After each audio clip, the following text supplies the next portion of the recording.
Welcome back to the show, everybody. Now to discuss some of today's biggest political stories, we bring in our power panel.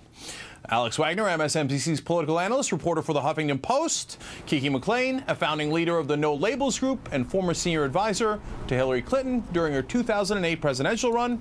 And finally, former New York Republican Congressman Rick Lazio. Great to have all of you here with us tonight. Thank you. Glad to be here. Thanks, Cenk.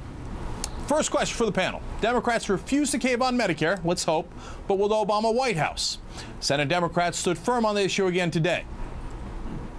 We're calling on Republicans to take away any cuts to Medicare benefits. Take them off the table now. The Ryan plan to end Medicare as we know it must be taken off the table. Today, we are here to say to the Republicans, we will not allow them to balance the budget on the backs of our seniors.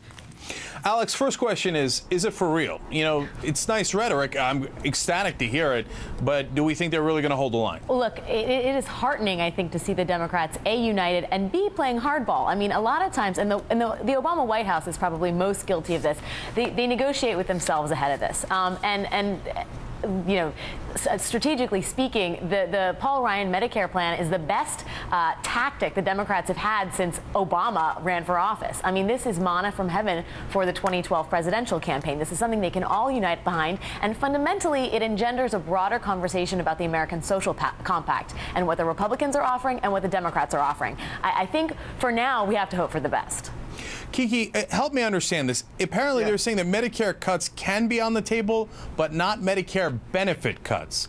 What's the distinction? Well, first of all, step back and understand that from my point of view, as a Democrat, but as a leader of No Labels, I believe to get to a solution, we're going to have a bipartisan solution. And so everything's got to be on the table for that conversation.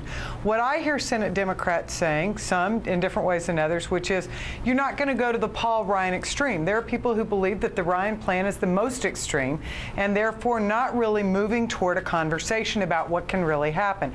That's the difference, I think, when you look forward. Everything's got to be on the table, but the point is, if you start off from a point of hyperpartisanship, that's not going to move the debate forward. All right, that scares me because why does that scare you? I'll tell you why it scares me. I'll tell you exactly why it scares me, Kiki. Because look, when you say, "Well, we're not going to do the Ryan plan," which is massively radical, but we'll do other things, that tells me, yeah, we're willing to cut Medicare, and I don't want to cut Medicare, especially when the Republicans tell me that there will be no tax increases under no circumstances. Exactly. They're going to take that off the table. I'm going to take Medicare off the table in a second. No, Cenk, that's just the point. You see, you want to do it as a tit for tat. What I'm suggesting is that a bipartisan solution means everybody's at the table and we figure out what we're for. The goal is to fix our economy, to create more jobs, get this debt ceiling raised, and make sure that we can preserve Medicare, that it can work. I personally happen to believe that the Ryan plan is extreme and wasn't really meant as a legitimate offering. I believe that it was actually put out there as a political tactic. So the point is, you got to start with everything on the table, including what you're concerned won't be on the table. It's a two-part. Everything has to be there. All right, look, over the last 10 years, every time Washington said bipartisan, the middle class got screwed and the rich got richer. That's part of my concern. But, Rick, are you willing to put taxes on the table as a Republican and say, yeah, sure, maybe we should raise taxes? Well, first of all, somebody is going to have to address Medicare. Whether Republicans and Democrats can do it before the debt ceiling vote, I don't know. But when a program like Medicare, which is a huge program, is growing at twice the rate of the economy, it is unsustainable. And those reductions are going to come from somewhere. And let's face it, you know, Democrats already accepted a reduction in the rate of growth of over $400 billion in order to help finance the health care bill. So they're already on record for having reduced the baseline spending anyway into Medicare. So that's true. $400 billion. Is that good enough, Rick? Pardon me? Is that good enough? $400 billion? Not when a program is growing twice the rate of the economy.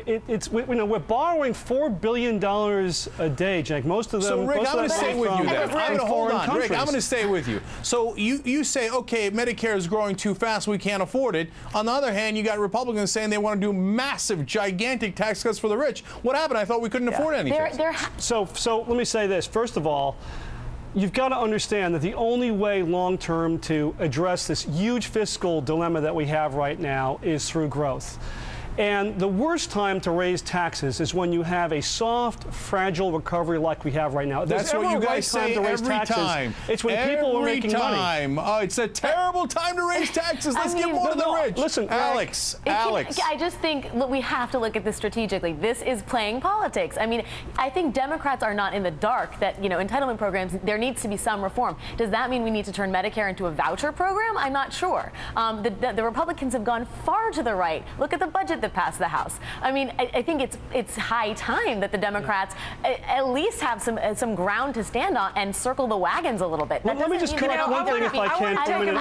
Let me correct one thing on Medicare, because people like to say all the time that this is some type of voucher program. The Ryan plan has the subsidies flowing through Medicare, and it only is going to be paid to licensed, regulated insurers. It also means tests the money so that people who are the most needy and who are the sickest are going to get a disproportionate amount of money. So I know that's a great talking point, a soundbite to call it a voucher program, but it's not accurate based on the way of the architecture of that plan. No, Rick. The last part, you're right. Now, hold on. Kiki, I'm going to get to you. Let me just say, Rick, you're right about the last part, but about the first part, you described exactly a voucher program. That's what it is. So that's why we call it that. But Kiki, go ahead. Well, here's the issue. And I'm going to praise two people. I'm going to praise Eric Cantor by saying that he stepped out yesterday and praised Vice President Biden for the work the bipartisan team's doing, trying to get us to agreement, because this can't be about any one issue in isolation. This is about the whole, and we have to be willing to look at it as the whole. Rick doesn't want to admit that we have to address taxes. We have to address taxes. I also think that when you look at Newt Gingrich and what he said, even in the Republican debate last night, was that Medicare can't be an either or on the far extremes, that we have to be willing to look at what the options are, both to preserve it and make it work. Let me tell you what my problem with that is. Well, Kiki, let me tell you what the problem is. Let me say this. Let me address Here's the deal. Okay. The greatest moment, Cenk. Look, the political spectrum has moved massively to the right over the last 30 years and certainly over the last 10 years. Now you're saying split the difference. I'm not interested in splitting that difference. I didn't say split the difference. Our tax rates are at historic lows. I'm not going to say, hey, you can raise them a tiny bit if we cut Medicare. No, I said no. Let's bring the spectrum back to the center. But Cenk, I didn't say split it down the middle. What I suggested to you is this, that these things are connected, and so they've got to be looked at in the whole. And by the way, when you talk about bipartisan solutions, that it's always worked against the middle class, I just don't believe that's true, because I've lived through it. The greatest moments in America's history have been when there have been bipartisan solutions. You're talking to a Texan who would be proud to have Lyndon Johnson carry all the water and all the gratitude for civil rights. But there was a Republican from Illinois named Everett Dirksen who went to work with him on it. The greatest moments when we've made ancient history. I don't think a lot of people who live under civil rights reform think it's ancient history. That was before the corporations took over. The corporate America has taken over everything, including the military contractors, which is our next question for the panel. Then you don't believe that there's any possibility at all, and you might as well give up. I do. I believe in America. I believe the real thing to do is to throw all the bums out and fix the system, because our money has corrupted our system entirely. I mean, look at Evan Bayh. That's a Democrat? That's a progressive? That guy's a corporate robot. And what did he do? He came out of the Senate and he immediately grabbed the money. He grabbed the corporate money. Now he works for the Chamber of Commerce and Fox News. That's bipartisanship. That's ripping the middle class off, and that's what's been happening for the last 30 years. You go beyond 30 years, then I agree with you. Then we have lovely bipartisanship. You're yelling and screaming doesn't solve the problems, though, Cenk. And when you name call people, it begins like to you solve just it. did, I don't think it solved anything right now. To be honest with you, I don't think you did anything to further the conversation in America. I don't think as a Democrat you did anything to help my point of view as a progressive get us to a solution, because here's the reality. In order to address the issues I care about, we got to make sure our country is economically secure, that people have a chance to feed their kids, that they're able to take care of their parents when they're old and sick, and that they have opportunity. That's not going to come from one side alone. All right, we got to move on to the next question, and that's about the defense budget. Look, we spend 43% of all the defense spending in the world. When is it ever going to be enough? Rick, can we touch the defense budget, or is it simply, you know, again, the Republicans, no way, we got to give all our money to defense contractors? I think it needs to come down more. The program, the size of our defense budget right now, I mean, it's partly a reflection of engaging in 2 wars at the same time. I mean, we're going to have to make hard choices in defense and accept, as Secretary Gates have said, that there's going to be some trade-offs here. That you cannot have a 2-theater war effectively and at the same time reduce spending. But in my mind, having a strong economy, creating jobs, and not relying on foreign governments to finance our debt is as much a national security issue as buying another ballistic missile system. I think we can do both. I think that number has got to come down. And frankly, if you look at President Obama's budget in February, not the second one, the first one, the Republicans are pretty competitive with the amount of financing. So it's not just a Republican allocation here. It's one that the administration has already also signed off on. Agreed. We have agreement on the panel. I'm feeling good. Yes. All right. Look, Alex.